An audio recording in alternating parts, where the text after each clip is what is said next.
Sí, ¿qué tal, Sephora? Omar? ¿Qué tal? Mucho gusto. Bueno, y bueno, dándole continuidad en las reacciones, porque hubieron varios economistas que estuvieron dentro del panel de explicación de lo que es el contenido de esta revista de indicadores de libertad económica, donde recordamos que Paraguay está moderadamente libre Sí. en cuanto al manejo que tienen los inversionistas para poder crear industrias, fábricas y poder generar empleo principalmente. Y uno de los que estuvieron explicando fue el economista Fernando Massi.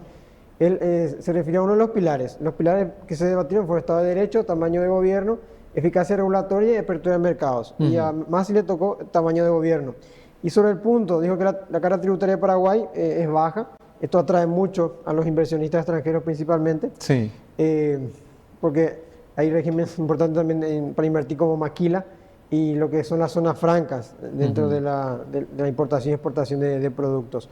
Pero hay algo puntualmente que Massi conversó con empresarios locales, que es la preocupación a la hora de invertir. Las falencias. Sí, una falencia, claro, que está también dentro de esta revista, que vamos a escuchar enseguida Massi ahondando un poquito más, de que falta capacitación a la mano de obra, Sí. al personal que se contrata, también mayor infraestructura energética, teniendo en cuenta que Paraguay no tiene todavía las líneas de transmisión necesarias para poder potenciar lo que es la industrialización en Paraguay, y eso es lo que son puntos importantes que resaltó Massi. Vamos a escuchar lo que decía en la primera parte.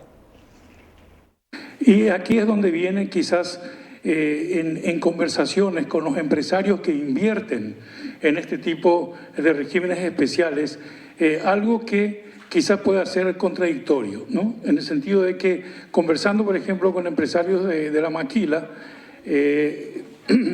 yo les expreso que ellos tienen este tipo de ventajas muy fuertes en el Paraguay, pero ellos me expresan que si bien es cierto que son esas ventajas con los regímenes, con los impuestos bajos y los regímenes excepcionales, sin embargo ellos tienen que todavía gastar en capacitar a los recursos humanos, gastar en mejorar la salud de los recursos humanos, de sus recursos humanos en las fábricas, gastar en infraestructura física y gastar también en infraestructura energética. Por lo tanto, existen, digamos, este es un primer problema porque existen costos que todavía tiene el sector privado, aun cuando nosotros tengamos los impuestos muy bajos, expresados por ellos mismos, ¿no? La segunda cuestión, y acá viene la pregunta, es ¿por qué no tenemos los suficientes ingresos para crear las condiciones para un mejor desarrollo del sector privado en cada uno de estos puntos que señala este empresario? Y digamos que uno de los principales problemas es de que todavía tenemos una evasión fiscal muy alta. Y yo creo que la evasión fiscal en el Paraguay responde tanto a una cuestión de gente que está en el sector formal como en el sector informal. Y en el sector formal me estoy refiriendo a el grupo de contribuyentes que están registrados como contribuyentes y en donde estudios que se han hecho para el gobierno del Paraguay han demostrado que existe todavía una alta evasión fiscal, no solamente en términos del IVA, sino que también en términos del impuesto a la renta empresarial, ¿no?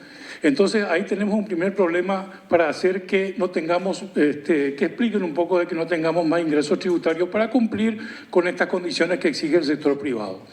Y lo segundo tiene que ver con el sector informal, pero yo acá dividiría en dos, digamos, el sector informal de grandes ingresos y el sector informal de ingresos que solamente sirven para la sobrevivencia, ¿no? Entonces, el que sirve para la sobrevivencia, por supuesto, es importante formalizarlos y hay que ver cuáles son los costos para formalizarlos. Pero el sector informal de los grandes ingresos está vinculado a uno de los otros pilares en donde nosotros estamos muy débiles y que tiene que ver con el Estado de Derecho. Y en este tipo de temas siempre es importante escuchar a los especialistas. Y el economista Fernando Massi daba datos precisos. Si bien, Sergio, compartías, hay carga tributaria baja, también hay evasión fiscal, decía Fernando Massi. Claro. ¿sí? Y eso complica un poco todo el panorama. Sí, y como que no atrae tanto a los inversores cuando se da esa evasión, porque el país no está creciendo económicamente, no recauda lo que necesita en relación a la cantidad de empresas que tiene habilitados los contribuyentes que no se ponen al día, y ese es otro punto que más sí destacaba. También habló de otra debilidad del gobierno dentro del pilar Estado de Derecho.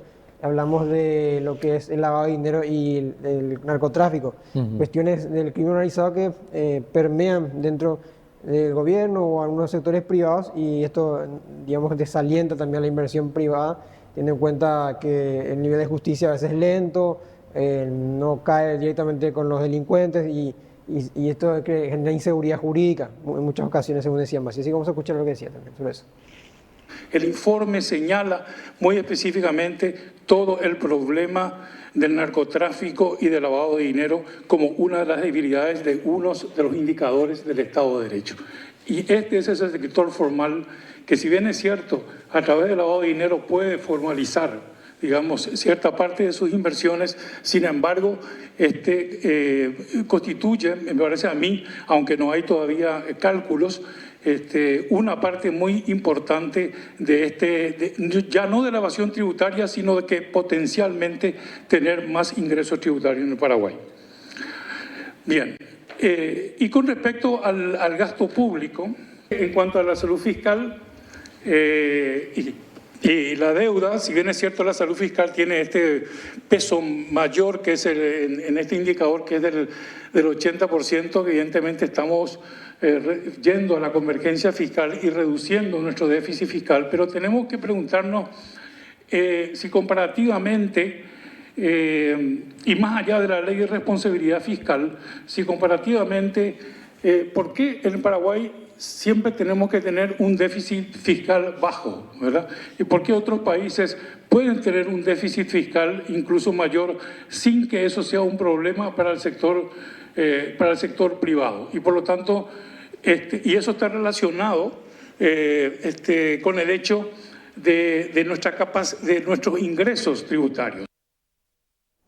Bastante claro, Fernando Masi, en lo que dice. ¿Cuáles son los problemas que tenemos que enfrentar para poder crecer poco a poco? Son varios. Sí, hablaba justamente del gasto público y sobre ese punto dijo que hay mucha rigidez en los sueldos en el funcionario público, o sea, en el sector público, que esos salarios en cada presupuesto, por ejemplo, no se pueden reducir por el tema de luchas sociales de los sindicalistas, de que de repente el gobierno no puede ajustar los cinturones, por más que quiera achicar el Estado ahora con el tema de los ministerios, de unificar algunos y, digamos, que se transformen en viceministerios. Ese punto hay que tener en cuenta como un mensaje al gobierno también. Y lo del clientelismo también en un momento dado citó, antes de cerrar su alocución, teniendo en cuenta de que se da mucho el tema del prebendarismo cuando las autoridades optan por eso para captar votos o de repente para que los funcionarios estén en su favor. Y un inconveniente que tenemos ya hace muchísimo tiempo, se gasta más en salarios que en inversiones que son necesarias para mejorar la infraestructura que tanto necesitamos. Gracias, Sergio. A ustedes.